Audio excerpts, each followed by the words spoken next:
પ્રાપ્તની પ્રાપ્તિ છે, હોય એમાંથી આવે, ન હોય એમાંથી આવે. એ દાખલો ઘણી વાર આપીએ છે ને, પીપરનો નહીં, પીપરનો આપીએ છે ને, પીપરનો દાણો છે ને, લીંડી પીપર, એનો આટલો દાણો નાનો, પણ એમાં 64 પોરી તીખાશ ભરી છે. બરાબર. આટલો નાનો, રંગે કાળો, કદે નાનો, ફરસે કરકસ, ફરસે કરસ દાણો છે ને, કરકસ હોય, ઝીણે દાણો. બરાબર. શું કહેવાય છે? લીંડી પીપર આમ કરકસ હોય, રંગે કાળો, કદે નાનો, પણ અંદરમાં એની તીખા 64 પોરી પૂરણ ને લીલો રંગ પૂરો પડ્યો છે અંદર. બરાબર. લીલા સમજ છે, હરા રંગ, લીલો હરો અને તીખા 64 પૂરેપૂરી પડી છે અંદર. તો પ્રગટ થાય, કાળે જાય, પૂર્ણતા પ્રગટે, કરકસપણું જાય, હુવાળાપણું પ્રગટે અને પૂર્ણપણું પ્રગટે. એ અંદરમાં છે એ પ્રગટે. હવે આટલો એક દાણો જે અનંતા રજકણના પરિણમનપણે પરણવેલી પર્યાયમાં આવી તાકાત છે. પર્યાયમાં હોય, પર્યાયની વાત છે, પર્યાય થયેલી છે ને, પર્યાયમાં પર્યાય પ્રગટ થવાની તાકાત છે. રજકણમાં તો બધી તાકાત છે, પણ એ તો અમુકમાં ન આવે, આકડામાં કઈ તરફ ન આવે બારી. એ લીલી પીપરના પરમાણુઓ જ એ પર્યાયપણે પરણમેલા છે કે એ પર્યાયમાંથી આટલી બધી આવે પ્રગટ થઈ, એ તેની શક્તિ એમ કહેવાય. એમ આત્મામાં આટલો એને એમ ન લેવો, ક્ષેત્રમાં આવડો છે, લીલી તો આટલી છે લીલી પીપર, છતાં 64 પોરી એટલે હોવાના, એટલે રૂપિયો તીખાશ પડી છે અંદર. બરાબર. એમ ભગવાન આત્મા વસ્તુ છે, આ ક્ષેત્ર દેહથી ભિન્ન તદ્દન ચૈતન. એના અંદરમાં પૂર્ણ આનંદ ને પૂર્ણ જ્ઞાન, પૂર્ણ દર્શન, પૂર્ણ શાંતિ, પૂર્ણ વીર્ય આદિ પૂર્ણ અનંત ગુણો બધા પડ્યા છે. બરાબર. એવા દ્રવ્યની અથવા પદાર્થની અંતર્મુખ પ્રતીતિ થતા, એટલે જીવ અધિકાર છે ને, એવો જે જીવ છે એનો અધિકાર એટલે જેવું છે એવી પ્રતીત થતા એ દ્રવ્ય જે શુદ્ધ છે તે પર્યાયપણે પ્રણમે છે. હતું તે થાય છે, હતું તે આવે છે, માંથી આવે છે, નથી માંથી આવે એમ બને. તો સમજાણું કાંઈ? જીવ દ્રવ્ય શક્તિ રૂપે તો શુદ્ધ હતું, પરંતુ કર્મ સંયોગપણે અશુદ્ધ રૂપ પરિણમો હતું, જેવો એ સિદ્ધ કરે છે. વસ્તુ તો શુદ્ધ હતી વસ્તુ, પણ એ અનાદિથી કર્મના સંયોગે અશુદ્ધપણ એટલે પર્યાયમાં અશુદ્ધપણું, મલિનપણું પરિણમું હતું. બરાબર. સમજાણું કાંઈ? જીવ દ્રવ્ય શક્તિ રૂપે તો શુદ્ધ હતું.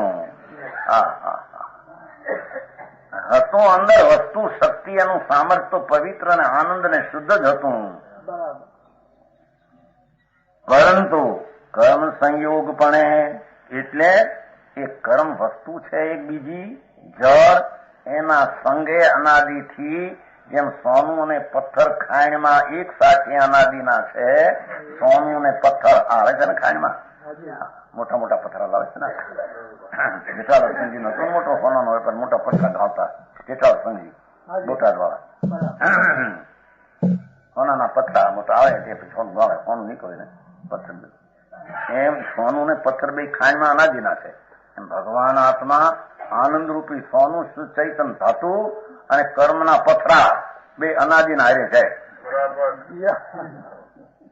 એમ કે છે. પેલા એ કર્મ સંયોગપણે અશુદ્ધ રૂપેણું હતું, એના સંયોગપણે અશુદ્ધ રૂપેણું, સંયોગપણે તે સંયોગ છે એને લઈને એમ નહીં, પણ સંયોગપણે આમ થઈને અશુદ્ધ રૂપેણું હતું.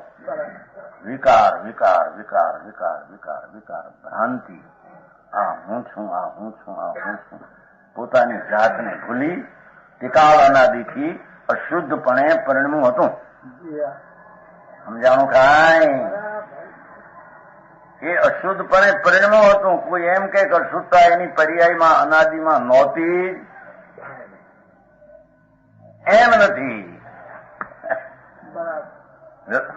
સમજી વેદાંત કહે તો શુદ્ધ હૈ સબ શુદ્ધ અશુદ્ધ આત્મા શુદ્ધ આત્મા શુદ્ધ. નહીં એક ગણો તો આવ્યો સ્વભાવ હતી 2009 કીધું આत्मा नित्यानित है अनित.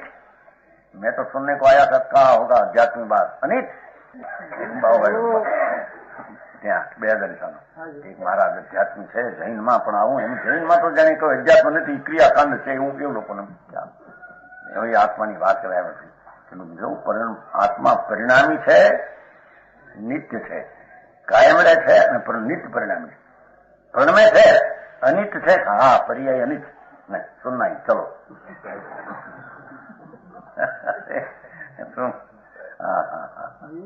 ભગવાન પણ તું એટલું તો નક્કી કર કીધું કે આ તમારે કઈક કરવું છે સમજવું છે એ સમજવું છે એ શું એનો અર્થ છે.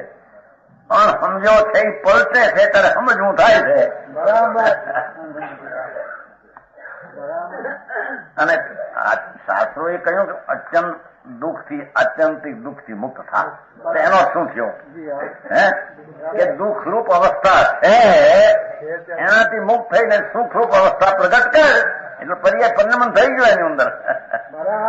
પણ વસ્તુની ખબર ન મળે આંધળો જ એમને મનાદીથી હાલ્યો આવ્યો છે. આવો મનુષ્યનો ભાવ એમાં પણ જે કરવાનું કાર્ય એ શું છે એની ખબર ન મળે.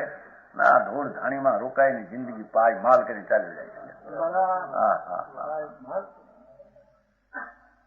દેહ દેવળમાં ભગવાન સૈદાનંદ મંદિરમાં બિરાજે છે શુદ્ધ પણ કર્મના સંયોગથી અશુદ્ધ પરિણમ્યું છે. હવે અશુદ્ધપણું જવાથી જેવું હતું તેવું થઈ ગયું. વસ્તુ ભગવાન ચૈતન્ય સ્વરૂપ એમ અંતર્મુખમાં એનો આશ્રય લઈને જે દ્રષ્ટિ જ્ઞાન શાંતિ પ્રજ્ઞા એ દ્રવ્ય જે હતું તે શક્તિમાંથી પર્યાય પરિણમ્યું. સમજાય છે કાંઈ? એમાંથી આવી છે એમાંથી રાગ ગયો એમાંથી નથી આવી એમ કે છે. અશુદ્ધતા ટળી એમાંથી નથી આવી શુદ્ધતા. અંદરમાં શુદ્ધતા નો સાગર ભગવાન છે એમાં અંતર પ્રતીત કરતા શુદ્ધ રૂપ પરિણમન પર્યાયમાં પ્રગટ કરતા. અશુદ્ધપણાનો વ્યય શુદ્ધપણાના પરિણમનનો ઉત્પાદ ત્રિકાળ ધ્રુવ પર દ્રવ્ય શુદ્ધ છે તેની ધ્રુવતા. સમજાય છે કાંઈ? અંતરમાં ભગવાન આત્મા શુદ્ધ ચૈતન્ય માર્ત પ્રભુ અને રાગાદિ કર્માદિ શરીરાદિ પર છે એમ અંદર ભીન ભાષમાં જેવું દ્રવ્ય હતું જેવી શક્તિએ શુદ્ધ હતું એવી પર્યાય પરિણમનમાં શુદ્ધ પરિણમ. તો સમજાણું કાંઈ?